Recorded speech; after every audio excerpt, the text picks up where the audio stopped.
മുഖ്യമന്ത്രിക്കും ആഭ്യന്തരമന്ത്രിക്കും ഇടയിലുള്ള തർക്കം പുറത്തുവന്നതിനു പിന്നാലെ നിർണായക KPCC ഭാരവാഹി യോഗം നാളെ തിരുവനന്തപുരത്ത് ചേരും.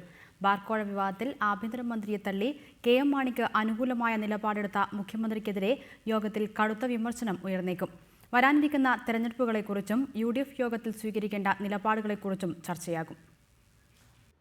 ബാർക്കോഴ വിവാദത്തെ തുടർന്നുണ്ടായ തർക്കങ്ങളാണ് KPCC ഭാരവാഹി യോഗത്തെ നിർണായകമാക്കുന്നത്. KM മാണിയെ ഇത്രയും സംരക്ഷിച്ചതിൽ ഇതിനകം തന്നെ പാർട്ടിയിൽ കടുത്ത രോഷമുണ്ട്. ഇതിനു പിന്നാലെ മാണിക്കെതിരെ കേസെടുത്തതിൽ രണ്ടഭിപ്രായമുണ്ടായിരുന്നുവെന്ന മുഖ്യമന്ത്രിയുടെ പ്രസ്താവനയും യോഗത്തിന് ചൂടുകൂട്ടും. മുഖ്യമന്ത്രിയുടെ പ്രസ്താവനയ്ക്കെതിരെ I ഗ്രൂപ്പ് യോഗത്തിൽ ആഞ്ഞടിക്കുമെന്നാണ് സൂചന.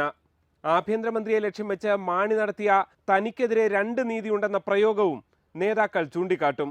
കോൺഗ്രസിനെ ഉന്നം വെച്ച് മാണി നടക്കുന്ന നീക്കത്തെ അതേ നാണയത്തിൽ തിരിച്ചടിക്കണമെന്ന് യോഗത്തിൽ പൊതുവികാരമുയർന്നേക്കും. എന്നാൽ അരുവിക്കര തെരഞ്ഞെടുപ്പ് അടുത്തു നിൽക്കുന്ന സാഹചര്യത്തിൽ പരസ്യപ്പോരിലേക്ക് നീങ്ങരുതെന്ന കർശന നിർദ്ദേശം KPCC നേതൃത്വം നേതാക്കൾക്ക് നൽകും. 9-ാം തീയതി നടക്കുന്ന UDF യോഗത്തിൽ പാർട്ടി സ്വീകരിക്കേണ്ട നിലപാടുകളും യോഗം ചർച്ച ചെയ്യും.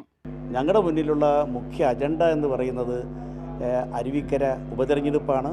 അതിന് പാർട്ടിയെ സജ്ജമാക്കുന്ന പ്രവർത്തനങ്ങൾ പരമാവധി മുന്നോട്ട് കൊണ്ടുപോവുക എന്നുള്ളതാണ് ഞങ്ങൾ ലക്ഷ്യമിടുന്നത്.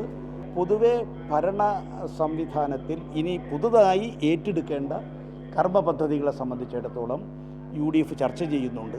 ആ ചർച്ചയിൽ കോൺഗ്രസിൻ്റെ അഭിപ്രായം എന്തൊക്കെയാണ് എന്നുള്ള ഒരു അഭിപ്രായ രൂപീകരണം കൂടി ലക്ഷ്യമിടുന്നുണ്ട്. ബാർക്കോഴ വിവാദത്തിൽ കോൺഗ്രസ് മന്ത്രിമാർക്കെതിരെ ഉയർന്ന ആരോപണത്തെ എങ്ങനെ നേരിടണമെന്നത് സംബന്ധിച്ചും ചർച്ചകൾ ഉയർന്നേക്കും. G. ശ്രീജിത്ത്, റിപ്പോർട്ടർ, തിരുവനന്തപുരം.